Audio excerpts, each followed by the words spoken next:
I'm Dr. Tamar Chansky, and today we're talking about how to build confidence in kids and deal with their feelings of low self-esteem. It's very painful for parents and kids alike when kids face a perceived failure situation, in sports, at school, with friends, and very often their first reaction is huge. They may say they hate themselves, they're so stupid, they can't do anything, and it's very upsetting to see that. And so often what parents do is rush in with, disagreeing with that strenuously. No, you're not. Why are you saying that? You're wonderful. And meanwhile, all of that just kind of flies away from your child. Maybe they get more angry because you're not understanding how bad they feel in that moment. We all have been in that situation. What's the alternative?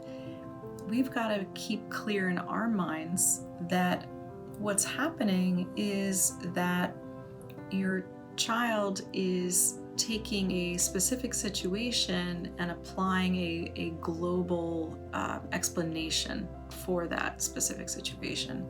So it wasn't that they, missed in volleyball, it's that they can't do anything right. And so right away, your first step always when someone is upset is what? Empathy. So, lean in and let your child know that you see that they're feeling really upset. It's really hard, but then you can begin that narrowing process to help them have a more accurate idea of what's going on by saying, I see you're really upset and it just sounds like there are, so many negative thoughts coming your way. It's, you're flooded with those right now. Put out that idea that what's happening is temporary, but that's what's happening. Distinguish between your child and the thoughts that they're having. One way of thinking about it is that, there's in that moment, what's wrong is not your child. There's nothing wrong with your child. What's wrong is the narrative that they have or the explanation that they have for what's going on in that moment. So you can help them to make that distinction. If they're ready to, you can help them to say, what are your negative thoughts saying about you? They're not being very nice. What are they saying? Let's talk about that and let's fact check them. And by doing that, you help your kids to learn that our first reaction is often negative, but the key to life is pivoting as quickly as possible, not to something positive necessarily. We might like it if our kids are more positive, but that's not necessary. We want them to be more accurate. If they have a more accurate view of themselves, they will be happier. That's really where it comes from. So you can teach them about fact checking, take each thought and ask them if, does that sound like that's really true? Is that, where's worry getting that idea, or where are the negative thoughts kind of getting that idea? And help them come up with a narrative about that situation that is more accurate. So that's number one, is separating the negativity or the negative thoughts from your child, and they will learn how to do that too. You might say, it sounds like that, and they could give the negative thoughts a name. It's meanie brain talking to you again. It's worry brain. And they, even when you don't do that relabeling for them, they begin to sort out what's going on in their thoughts, and that's really helpful. So that's a big part of self-esteem, actually, is getting the story right. That if you have a bad play in at baseball, that it's really just about that isolated event, and you have an opportunity to learn from that, decide what you need to do to learn from it, and your self-esteem from that rough moment can actually just grow because you're taking care of yourself. So a sense of flexibility about mistakes or disappointments is crucial to that having more confidence. But in addition to that, there are things that parents can do that really will help your child value themselves, and that is by valuing them. Of course, we value our kids, but life moves so quickly. We're just always running, that things that kids do that are really the seed of their wonder, the little things they notice, the way they do, the way they were nice to that person in the store, they held the door, they, helped somebody on the playground, or they fixed your computer for you, whatever it is. We're all born with strengths and weaknesses, things that aren't developed, or we're just not going to develop as much. That's okay. We're all that way. We're all covered in that sense. But if we can slow down and notice and appreciate the things that our kids are doing, really listening to them, and we might even have to schedule that because of the way life works. So, we're all so busy that you might say once a day or a couple times a week, you're just going to really step back and appreciate what your children are doing and tell them about it. I love how you always are, you arrange, you clean your room so nicely, you're so precise, or you really worked hard on that project for school, you're so tenacious, and let them know. You don't want their strengths to be kind of hidden behind their back. You don't want them to be a surprise to them to discover sometime later. Tell them about it. And focus on their effort as opposed to the outcome. So you might say, they got an A, that's great, they got an A, but really look back at how they got there. That's what's the gold there, because then they can use those strengths in the next situation.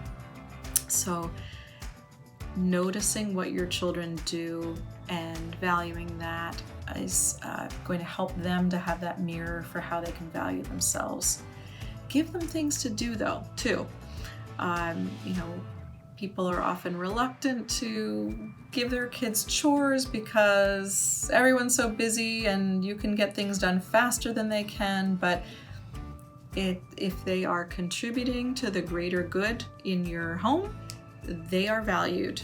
And so you can, doesn't have to be a terrible thing, their chores, that they have to suffer with them. You could ask, either give a list of things that they could do and have them choose, or just say, hey, what do you think is a way that you could help out that you might like to do?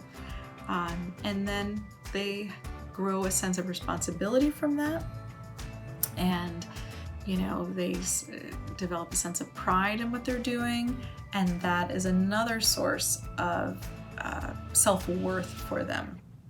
Also, when kids are struggling and they are hard on themselves, it can help because we want kids to understand that things go wrong or don't go as expected a lot in life, and it's really about bouncing back from that. That you show them in appropriate ways the seams of what happens in your life. If you have a situation where you made a mistake or something didn't work out the way you hoped it did, how did you handle that? They will be interested in the fact that there are solutions and that you don't have to be perfect. Two more ideas. One is to help your child to compare themselves to themselves, look at their own growth, within themselves versus comparing themselves with other people. All the time we, compare ourselves to the best, the worst of what we're feeling to the best of what we see in someone else. And that's apples and oranges, and, we need to stop doing that to ourselves and each other. So when your child is saying, well, so-and-so did, this on a test or did this in, lacrosse, that you say, okay, now what I want you to think about is what you want to get better at. Let's look at what you want to improve on, and track that with them. Finally, helping your child to sometimes, as parents telling our kids that things are okay just doesn't carry much weight for whatever that's worth.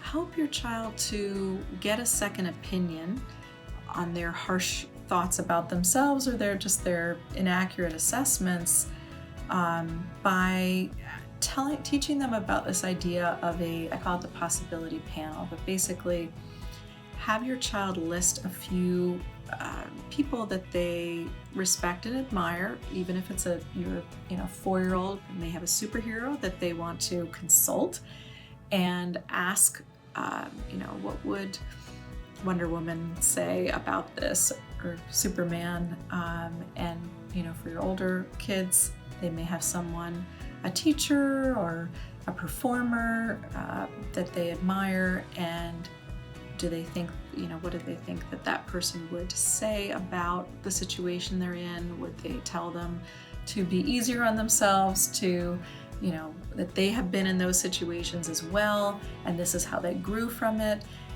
It helps to get out of that, the 4 walls of your harsh emotion by borrowing the perspective of someone else. So those are some ideas. Just remember that there's so much that you can do by paying attention to who your child is, valuing their contributions, that they don't have to be a superstar, prodigy, this or that.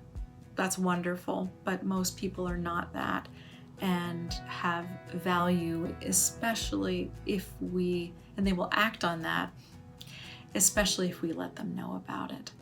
So, as always, thanks for listening. More ideas on my website, tamarchansky.com, and here's to less worry all around.